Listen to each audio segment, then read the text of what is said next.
Live from the NWL broadcast studios in an undisclosed location 50 feet underground, thanks for joining us for this week's episode of the National Wrestling League. I'm your host, Marcus Williams, imprisoned without explanation and forced to host this show, and abandoned last week. I later found out that it was the Easter holiday. The person who feeds me went away for 3 days and either forgot to leave me enough food, or just didn't care. I'm not proud to say this, but I had to eat my socks just to stave off hunger pain. Tonight, El Mexican puts his NWL Underweight title on the line against Zero, who earned a title shot last episode by defeating Izzy Safe with that vicious kick to the face. Plus, the Righteous One is back in our main event. John White takes on the transitioning terror herself, Big Joan Studd. First, potential high-flying action between two men looking to prove themselves in the NWL Underweight division as Tiger Matt takes on Chinese surf sensation Hong Tan. And now making his way to the ring, Tiger Matt. This man is a zookeeper by day, and by night, of course, a professional wrestler. And once again, it has been confirmed that the mask that he wears was purchased at the gift shop of the Detroit Zoo where he works. And I don't think it's to conceal his identity, as his name is Matt.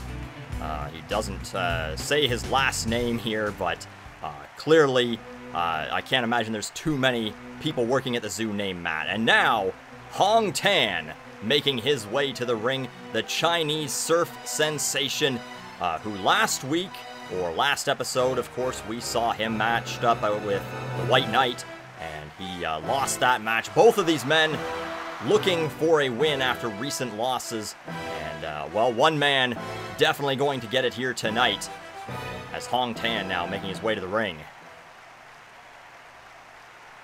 Old George about to call for the bell here. Checking both wrestlers and calls for the bell. And immediately Hong Tan starts off with a kick to the face. Tiger Matt with that fireman's carry. And now a rolling pin way too early. 19 seconds into the match by Hong Tan. Tripped up now. Thrown to the... Oh, it looks like he hit the corner there. And look at that jumping chicken kick right there by Hong Tan. Follows that up with a judo throw. And now he's able to duck that kick by Tiger Matt. Tiger Matt wearing those boots, which may give him an unfair advantage here against Hong Tan, who is barefooted. But we'll have to see here tonight if that makes a difference, as we see those big kicks land by Tiger Matt. Drags him away from the ropes now. They're going to lock up and test his strength here. But it looks like neither man able to gain an advantage. Lock up again. Tripped up is Hong Tan. Another spinning kick, misses that time. And both men sort of just feeling each other out here. Once again, another lockup, and neither man able to get the advantage there as Hong Tan trips up Tiger Matt. They lock up again. And again, neither man, basically very equally matched here in terms of strength, it would seem. Not sure if Tiger Matt, I would have thought he would have been stronger having to wrestle with the Tigers, I assume. I don't know if he has to actually... I've never seen a zoo, folks. I'm happy to admit that here tonight. And perhaps when I am released, if I am ever released from this hellish prison, maybe the first thing I will do is actually go see a zoo. As Tiger Matt lands that spinning kick to the face. And now another look at that one there as he grabs the arm, making sure that Hong Tan is unable to defend himself. Now another drop toe hold by Hong Tan. They lock up again, and look at that spinning kick there. Hong Tan retaliating with one of his own. Now belly-to-belly suplex. Kick misses. And look at that reversal by Tiger Matt. And follows it up with that leg drop. Backdrop, an elevation on that one by Hong Tan. And look at this, it looks like a, double arm suplex, but it's reversed. And Hong Tan actually throws Tiger Matt from the ring. But Tiger Matt right back in now. And another belly-to-belly suplex by Hong Tan. Runs the ropes, and a running, spinning senton. They both attempt to throw kicks there, but it looked like Tiger Matt's landed first, and on the back of his neck. Tiger Matt just driven with that suplex. I think we're going to see another one. We are. Oh, those can't, he can't take too many of those, I can't imagine. Hong Tan going up top. It's Fliptide. That's the finisher right there. 2. And almost a 3 count as the Fliptide lands. Big kick to the face there. And now he's up top waiting, is Hong Tan. Jumps.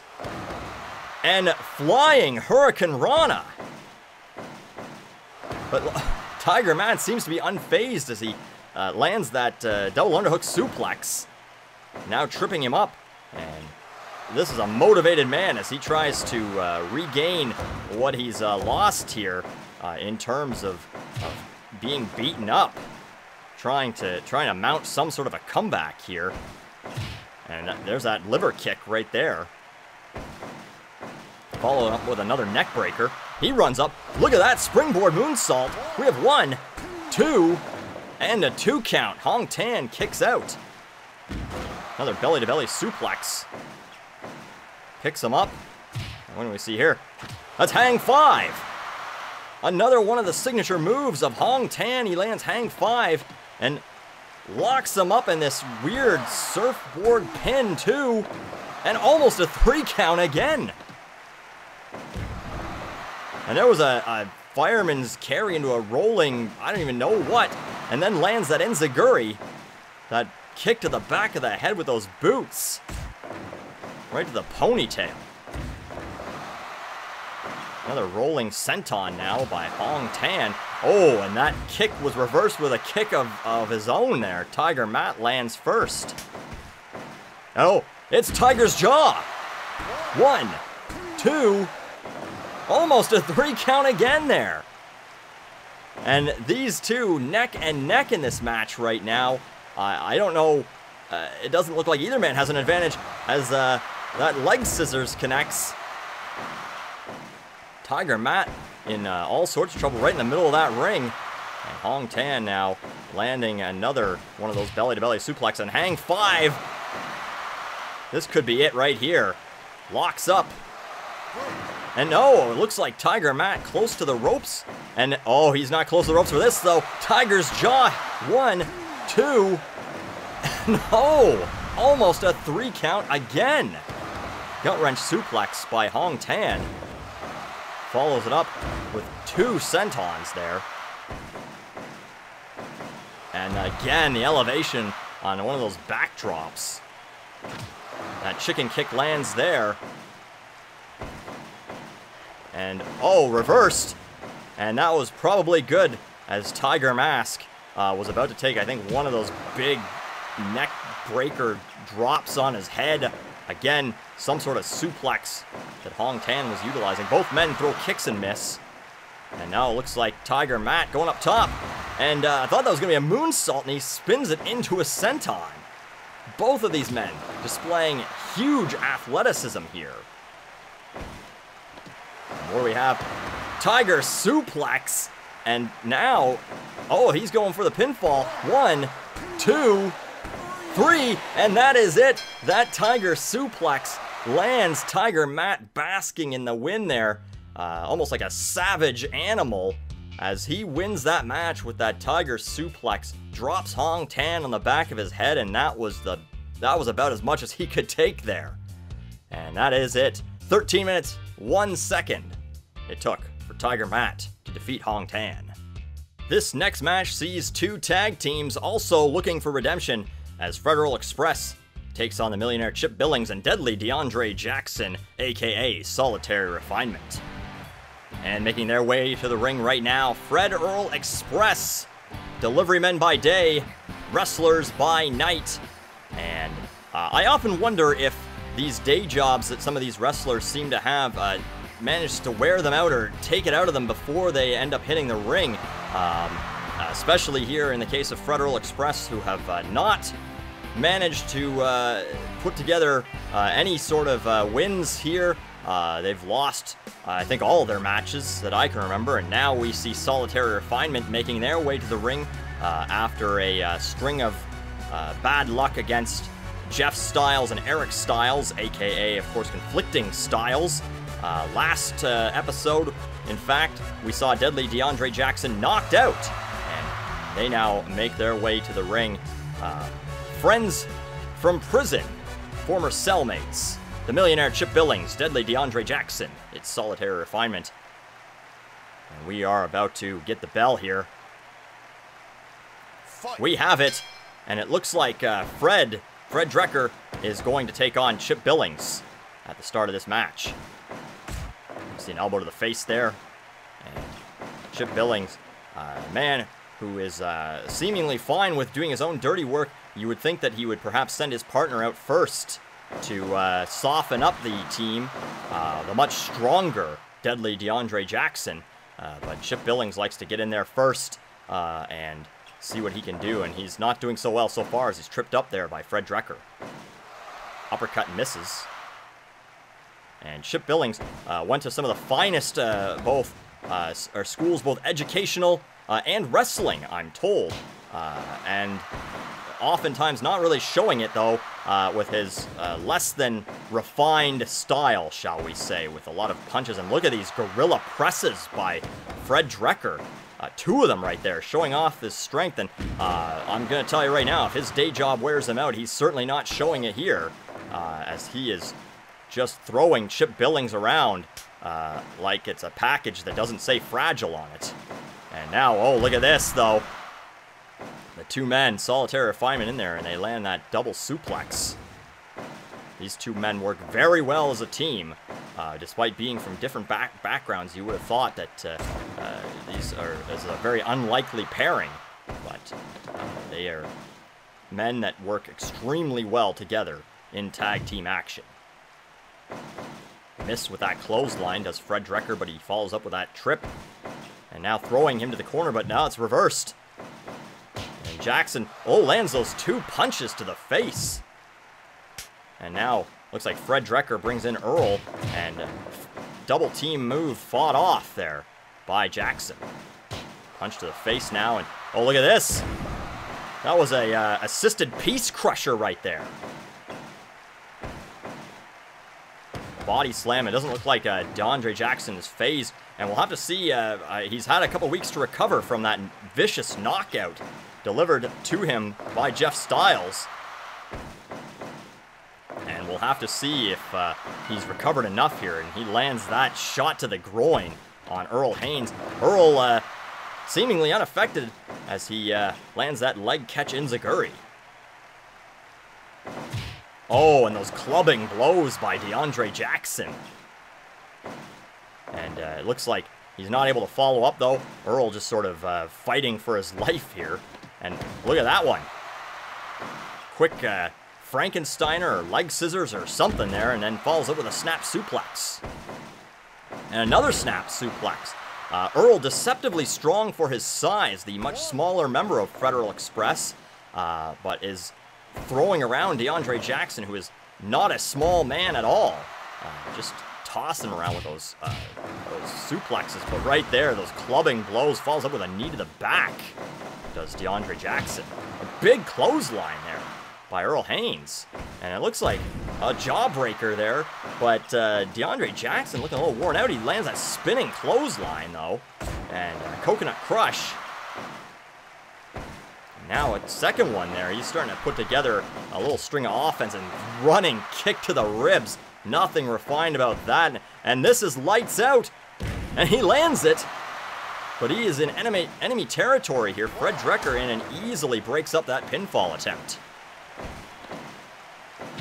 And double team action there. And Earl Haynes goes up top. But Fred, for some reason, I don't know what he was doing there. Maybe attempting to pick up Deadly DeAndre Jackson to, I don't know to what benefit that was supposed to be, but it did not benefit Earl. And now he's back on the ground there. And he's going to tag in.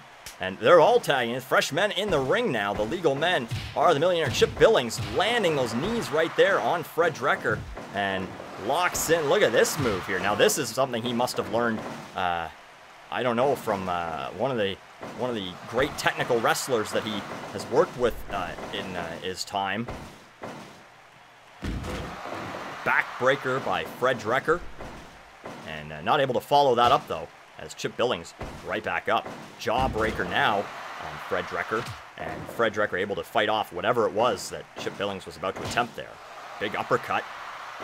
And another one lands, and that one puts him down. And he's able to follow up that running fist drop. Backbreaker now by Fred Drecker. And a clothesline as he attempts to fight out of this funk that he's in here. Another backbreaker. And another clothesline. I mean, I guess whatever works, you know, just keep going with it. And we see a German suplex there, right onto the NWL logo. And there is a big pile driver and a pinfall attempt here. Now one, we have two, and no, not able to finish that one there. Earl Haynes not needed. And now he's in the ring anyway, taking a few shots. And I don't know what that was all about there, but Fred Drecker just ended up throwing him right into his partner. And maybe he thought that Earl would recover in time to do something, or I don't know what. That did not work out in their favor. A lot of miscommunication by Federal Express here in this match so far. And these, oh, those big driving knees to the ribs. Those can't be, they can't be good for the stamina of Fred Drecker.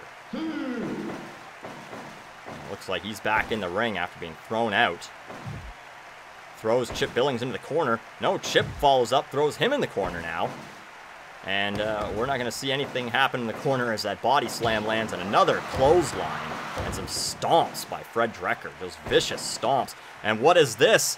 Here it is, expedited end. And that's expedited end in his corner, but he can't follow up. He's so tired. He's worn out, both men up at the same time. Chip Billings able to, I guess, stave off elimination here as that now an uppercut lands. But Fred Drecker hit expedited end. And that should have been it. So far away from Chip Billings' corner, and Chip showing off his intellect. And, oh, I thought we were going to see Hush Money there, but no, instead he lands a Cobra Clutch and then just drops backwards in almost like a Russian leg sweep. Oh, look at this roll up now. 1, 2, and, oh, looks like Deadly DeAndre Jackson able to save his partner there. And Chip Billings, I don't know if he's mocking him or what. Oh, look at that. They just collided. As Chip Billings pretending to be injured or something there, and that didn't work out in his favor at all, as he actually gets hit. And another double suplex by Solitary Refinement. Fred Drecker able to fight off a second attempt there, and it's the soap drop right there. He's pulling him away, as this could be it. No, Fred Drecker able to get up, and here's expedited end. Expedited end, but he's in that corner.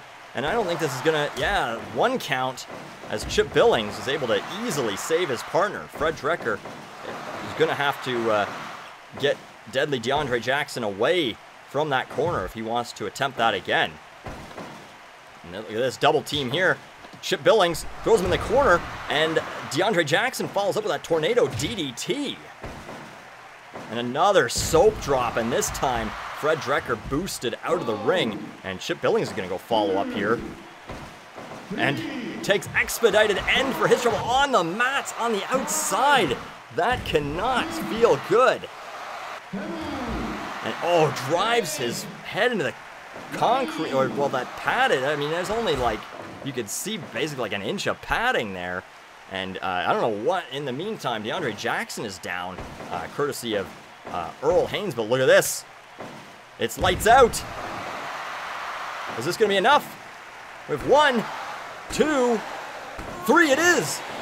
I don't know why neither partner was able to get out of their corners to help with that, but it didn't matter as DeAndre Jackson lands lights out on Fred Drecker at the 17-minute, 44-second mark of this match. Pinfall victory, and it looks like Solitary Refinement pick up a much-needed win in the tag team division. And this next match pits Outlaw Chuck Wagner against Officer Alan P. Barnes, aka APB. Chuck Wagner now making his way to the ring. We last saw him in action against Righteous John White, And very close matchup there, but Chuck Wagner unable to pull off the victory.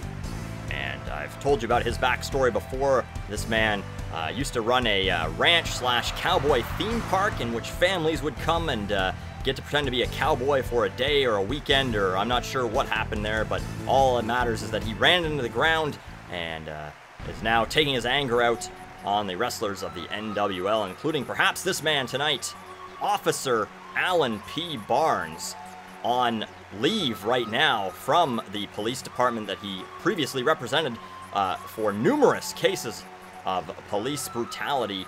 And here he is tonight, getting to ply his trade in the NWL ring, where you could be as brutal as you want, it seems. And he's very excited to do that here tonight against the Outlaw, Chuck Wagner. Old George calls for the bell.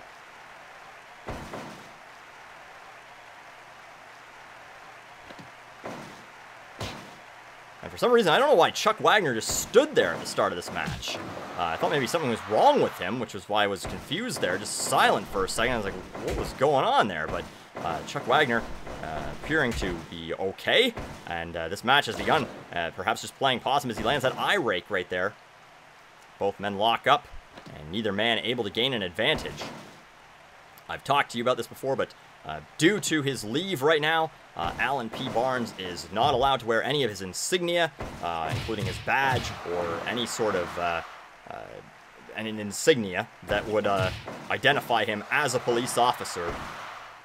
Still wearing the pants, I believe. I don't know if those are regulation pants or if he perhaps purchased them on his own, as he locks up again and not able to gain an advantage. Both these men very strong, and now that trip up right there by Outlaw Chuck Wagner. Now running close on. Look at this. He locks up this full Nelson and then sits on his back.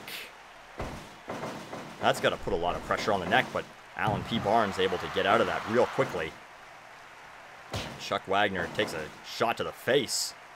Both men just sort of sizing each other up right now. They don't really know what to make of each other, I guess.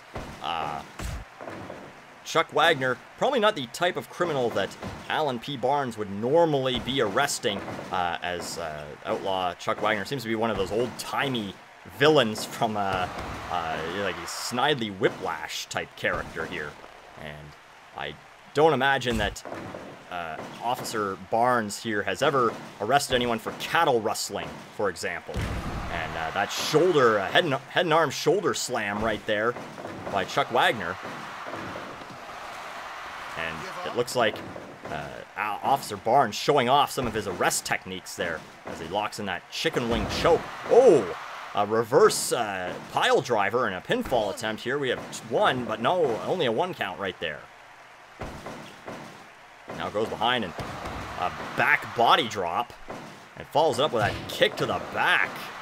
And another one of these full Nelsons, and he asks, old George asks if Alan Barnes wants to give up, but Alan Barnes responds by breaking free and ends up in a gorilla press there. Punch to the stomach as he attempts to gain some offense here, but Chuck Wagner is just systematically taking apart Officer Barnes here. And double underhook, turns it around, and that face drop. And I think that Officer Barnes is in real trouble here right now. He is taking a beating early on. It's only 6 minutes into this match, and Chuck Wagner is just having his way with him. And we're going to see this again. Another one of those face breakers. I don't really know what he calls, but I know what he calls this. That's Unforgiven, and he lands that. And are we going to see a pinfall? Here we are. 1, 2, almost a 3 count very early into this match. Chuck Wagner just destroying Alan Barnes, and it's everything that he can, using his police training to just hold on. I don't think that Alan Barnes has ever been on this side of a beating, as he, oh, now he locks in this arm breaker there. Throwing Outlaw Chuck Wagner into the corner. And not able to follow up, though. Chuck Wagner back out and hits, it says Unforgiven again, and he lands it again. He's up real quick this time. He's able to follow up. We have 1, 2, almost a 3 count again. I think just old George's slowness is the only thing saving Alan Barnes at this point right now. Look at how just tired he is, and he's just doing whatever he can. That punch to the face barely affects him. Another one of those head and arm shoulder slams, and now, oh, knee to the groin. And Alan Barnes, can't arrest him for that, that's for sure. Oh, going up top. Chuck Wagner is waiting for his chance to strike here. And cross body, but Alan Barnes has got a foot on the rope there. Chuck Wagner, look at this. Just, oh, wow, the power of that vertical suplex as Alan Barnes kind of turns things around. But Chuck Wagner almost back in the ring before Officer Barnes able to get up. And there's another one of those suplexes. And another one of those chicken wing cross-face chicken wings, I guess is what that's called. See, it shows how you subdue a person. And look at that slam. We have 1, 2, almost, oh, a 2 count there. And I don't know, maybe Alan Barnes is starting to, oh, well, never mind. I was going to say, starting to turn things around here, but takes that shot to the groin. And big clothesline. Oh, he's going for a pinfall here, too. And almost, as we remember, Chuck Wagner taken down by a clothesline in his last appearance here in the NWL. And, okay, now we have a elbow to the back and a 2 count. What is this? Big jumping pile driver by APB. And follows it up with another one of those jumping vertical suplexes. Shot to the stomach. And this is the 3rd Unforgiven that Alan Barnes has taken. And this has to be it, folks. 1, 2, 3, and it is. And Chuck Wagner has defeated Alan Barnes with Unforgiven. And that was, for the most part, a pretty one-sided beating by the Outlaw Chuck Wagner as he lands Unforgiven for the 3rd time at the 12-minute, 38-second mark of this match, and puts Alan Barnes out of his misery. And ladies and gentlemen, it is now time for our NWL Underweight Title match as Zero takes on the champion El Mexican. Zero now making his way to the ring, the man who idolizes those who fought and died for his country at Pearl Harbor. And this man has had a hard road getting to this NWL title match, underweight title match, as he has lost matches, won matches, but he won the one that mattered last time in beating Izzy Safe in that #1 contenders match. And here he is tonight to face this man, El Mexican, the NWL Underweight Champion. And we have really seen very little of this man in the last while, other than that third wheel match from a few weeks back. El Mexican is a man who, as I understand, is not actually from Mexico. He's from Texas and speaks very little Spanish. Most of his moves, in fact, we may see his finishing move tonight, El Spinning Splash. He does not know what Spinning Splash is in Spanish, nor does he know the Spanish names of any of the other moves that he performs. This match is now underway as they lock up. And a judo throw, followed by a kick by Zero. El Mexican with that shot to the back of the head and a kick to the stomach of his own. And both men throw kicks, but Zero's is the one that lands.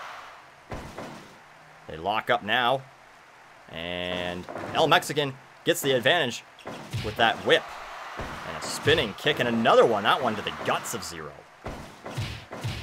And Zero falls up with 2 shots of his own to El Mexican. Now we have a body slam. And a judo throw. And another judo throw here. Zero definitely wants that title, wanting to show just the superiority of Japanese wrestlers here in the NWL. And I don't want to speak out of turn here, but whatever, I'm imprisoned underground. What more can they do to me? But the NWL fans are not always the most inviting to our foreign wrestlers here. And Zero is not exactly a crowd favorite. In fact, I'm told that when they have meet and greets and things like that, no one goes up to Zero's table. And however, El Mexican, as he lands this off the top rope, Hurricane Rana there, or Frankensteiner, whichever you prefer, follows up with a dragon screw leg whip.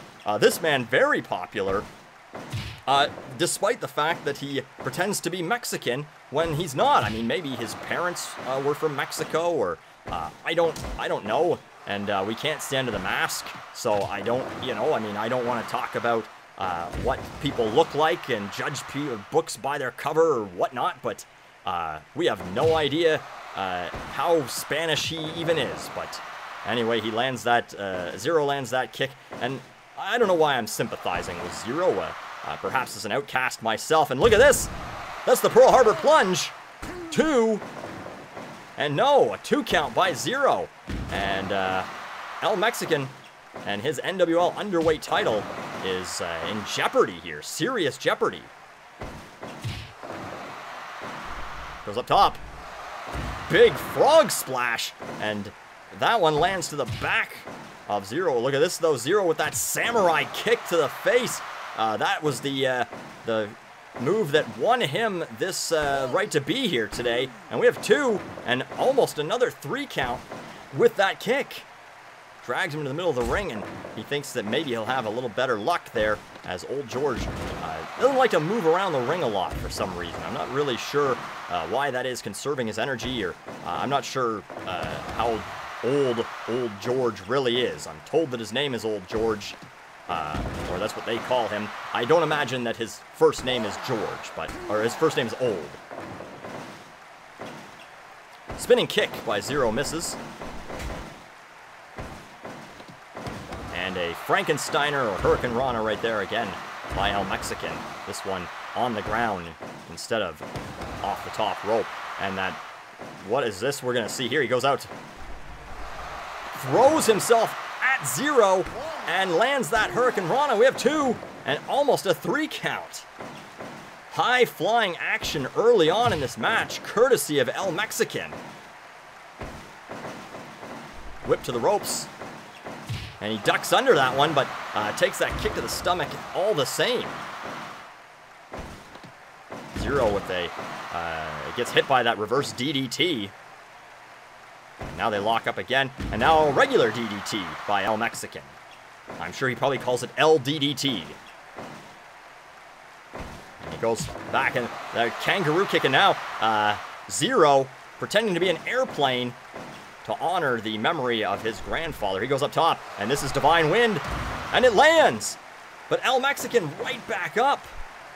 So, I am shocked here, and now we see El Spinning Splash. That's the one I called earlier. We have 2, and we have a 3 count, and that is it. El Mexican shows just why he is the NWL Underweight Champion, as he defends his title in only 9 minutes and 19 seconds. Finishing Zero off with El Spinning Splash. And Zero's hopes and dreams crushed here tonight. Much like the Japanese people's dreams were crushed when, Hiroshima and all that stuff. I don't know if I should be talking about this, but, who's gonna send me hate mail? If anyone can find a way to mail me at all and knows my location, hopefully they'll find a way to, release me from my captors, and then they can yell at me about my insensitive remarks. And it is now time for our main event of the evening, as Big Joan Studd is set to take on Righteous John White. Big Joan Studd now making her way to the ring. I have been told in the interim since her last match here in the NWL that she does wish to be called she or her. but Big Joan Studd posing there, and I am told that she wishes to become the first female NWL heavyweight champion. And in order to do so, she is going to have to rack up a victory against this man here, Righteous John White, whose catchphrase, sweeping the nation, white is right. And he is going to do his thing here now. Yes, he is pledging allegiance to his fans and wearing the stars and stripes on his body. And he is Mr. America here, Righteous John White. Old George about to call for the bell. And this match is on. They lock up very early here. Righteous John White throws Big Joan Studd to the corner and then back to the other one, perhaps trying to wear her out. And now they lock up, and considerable strength advantage, you would think, goes to John White, but not able to take advantage there. Now lands that elbow to the back of the head and a pinfall early. Not really sure what he was hoping to attempt there. And now rake to the eyes, and I don't know if you've seen Big Joan Studd's nails there, if you have high-definition televisions or not, but they are very sharp. And that is a move that should not be taken lightly. Elbow to the face. Righteous John White, it was asked of him if it would bother him to wrestle a woman, and Righteous John White's comments, I don't know if we can actually say them, but the transcript from the interview was, "That ain't no woman, and I'ma beat him." And so I don't know, and then the crowd cheered very wildly at the press conference that took place. And again, the NWL fans, I'm sorry to say, not always the most progressive people here. And now we see a fireman's carry into an elbow drop on Big Joan Studd, and picks her up, and a suplex, just the power. Now again, pledging allegiance to his fans. Oh, Big Joan Studd with a chair, and old George not happy with that, telling her to get rid of it. She had a count of 5 there before she would have been disqualified from this match. And a neckbreaker drop by Righteous John White. Picks her up again, that power with that suplex right there. And a football tackle. Righteous John White, I'm told, played college ball, and now takes a kick to the stomach there. But follows that up with a backbreaker and a pinfall attempt here. 1, 2, and only a 2 count there. Early on, a big spear. Big spear right there by Righteous John White. And a kick to the stomach by Joan Studd. She's holding her own in this match. I'm sure there's a joke that could be made there, but I won't make it, okay? I'm going to try and maintain some level of dignity down here, where I get to shower once every 2 weeks. Another eye rake by Big Joan, and a body slam by John White. Drags her away from the ropes, and takes another rake to the eyes there for his trouble, and a kick to the stomach. And if it works, it works, you know. I think that is the motto, it seems, of many of these NWL wrestlers. Find something that works, and you just go to town. And I don't know what happened there, but Joan Studd hurt herself running into the corner or something. And John White was able to follow that up with that big elbow off the top rope. And now we see a kick to the stomach and a pinfall attempt there. Runs to the ropes, and John White with the Freedomizer. There it is. But pinfall, John White, for some reason, never seems to manage to drag Joan or drag anyone away from the ropes after doing that. And raising an arm in the air, perhaps an early calling of his victory. And of course, the fans respond. They love this man. They love this man. It is almost treasonous not to, I'm sure, as he goes up top and lands another one of those big elbow drops. Rake to the eyes. And it's unbelievable to me that John White can even see at this point in the match. picks her up in that huge vertical suplex slam. Follows up with another Manhattan drop, and I don't know how that affects Joan Studd. Not familiar with the what level of transition she's in, but I imagine it would hurt no matter what. As another one there, perhaps just landing on the tailbone, which we all got one of those, okay? We all have tailbones. Let's perhaps unite in that fact. As a big slap by Big Joan Studd, a pinfall attempted. Not even a 1 count. Righteous John White is unfazed completely in this match so far. And just bowls her over. Just a huge level of strength mismatch here of Righteous John White as he throws Joan Studd to the corner. She falls. Now, oh, belly-to-belly slam. Joan Studd up again, but about to go right back down with a big elbow to the back.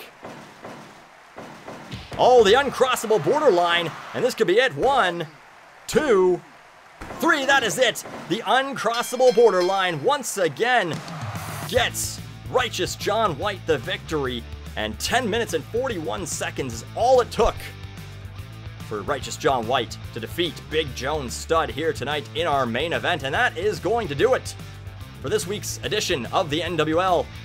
I'm Marcus Williams. Thanks for joining us, and hopefully I won't be here next week, but I'm sure I will be, so see you next time.